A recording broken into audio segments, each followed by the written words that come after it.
అరుణాచల పుణ్యక్షేత్రము. చాలా మంది ఈ అరుణాచలానికి వెళ్ళాలి అనుకుంటారు. ఈ అరుణాచల పుణ్యక్షేత్రము తమిళనాడులో తిరువణామలలో ఉంటుంది. ఈ అరుణాచలానికి వచ్చిన ప్రతి ఒక్కరూ గిరి ప్రదక్షిణ చేస్తారు. ఈ గిరి ప్రదక్షిణ 14 కిలోమీటర్లు ఉంటుంది.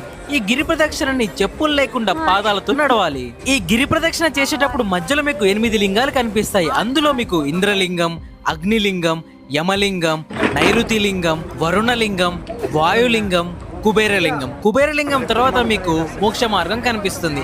దాని తర్వాత మీకు చివర్లో ఈశాన్య లింగం ఉంటుంది. ఈ గిరి ప్రదక్షిణ చేస్తున్నప్పుడు మధ్యలో మీకు రమణ మహర్షి ఆశ్రమము, శేషాద్రి స్వామి ఆశ్రమం కనిపిస్తాయి. ఈ గిరి ప్రదక్షిణ మీరు నైట్ కానీ ఎర్లీ మార్నింగ్ కానీ చేస్తే మీకు చాలా బాగుంటుంది. ఎందుకంటే రోడ్ అప్పుడు చల్లగా ఉంటుంది కాబట్టి.